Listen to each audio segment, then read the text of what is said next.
Hello wears, جب بھی ہم بات کرتے ہیں آج کی جو نیوز ہیں تو ہمیں ایک ہی ٹاپک نظر آتا ہے اور وہ ہے رشیا اور یوکرائن کا ٹاپک۔ تو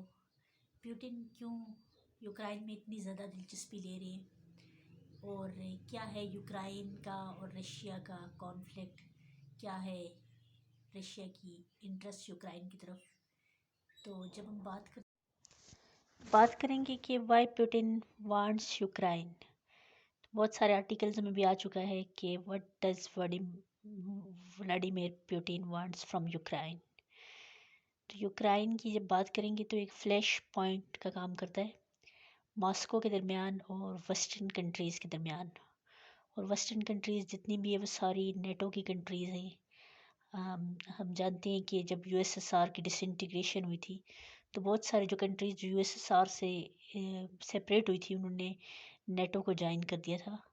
تو اب جو نیٹو فورسز ہیں وہ یوکرائن کی طرف موو کر رہی ہیں۔ اب یوکرائن جو ہے وہ بیسیکلی ایک بفر کا کام کر رہا ہے between eastern Europe and western Europe, مطلب رشیا کے درمیان اور نیٹو فورسز کے درمیان۔ تو رشیا کا یہ ماننا ہے کہ اگر نیٹو فورسز یہاں پہ بھی جو ہے وہ آ چکی ہیں اور رشین بارڈر کے گرد ایسکیلیشن کریٹ کر رہی ہیں۔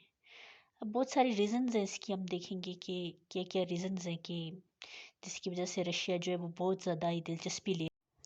یو ایس ایس آر کی ڈس انٹیگریشن کی بات کرتے ہیں تو یو ایس ایس آر جب ڈس انٹیگریٹ ہوا تھا تو بہت ساری جو کنٹریز تھی جو یو ایس ایس آر سے ڈس انٹیگریٹ ہوئی تھی وہ نیٹو کی کنٹریز بن گئی تھی، نیٹو کے ممبرز بن گئے تھے۔ اور اس میں ہمارے پاس جرمنی میں ہم دیکھتے ہیں کہ ایسٹرن اور ویسٹرن جرمنی دونوں نیٹو کی ممبرز بن گئے تھے۔ اسی طرح بالٹک اسٹیٹس جو ہیں وہ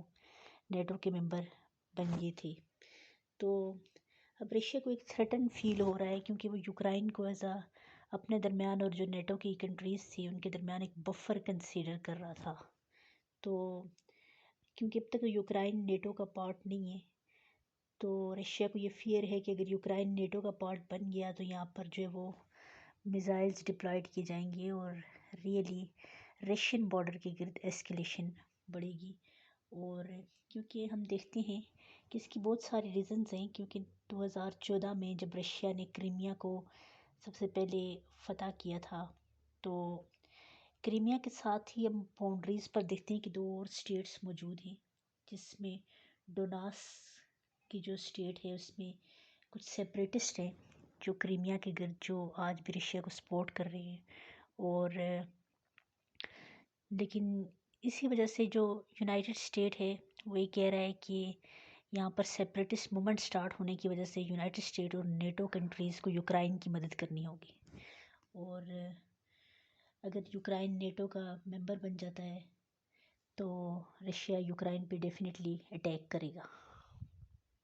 تو یوکرائن کی جیوگرافیکل امپورٹنس بھی بہت زیادہ ہے کیونکہ رقبے کے لحاظ سے رشیا سب سے بڑا ملک ہے اور اس کے بعد یوکرائن ہی ہے۔ اور یورپین کنٹریز کو جتنی بھی جو گیس فراہم ہوتی ہے پائپ لائن وہ یوکرائن سے ہو کے جاتی ہے، جس وجہ سے یوکرائن کی ایک بہت بڑی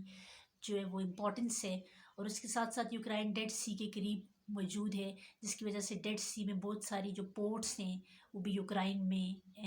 آتی ہیں، اور اس کے علاوہ بہت ساری ٹریڈ کا مرکز بھی یہ رشیا کے لیے ہے، اس وجہ سے بھی امپورٹنس ہے۔ اس کے علاوہ اس کی ہسٹوریکل امپورٹنس ہے کیونکہ اس کا جو کلچر ہے وہ بہت زیادہ ہی رشیا کے ساتھ جو وہ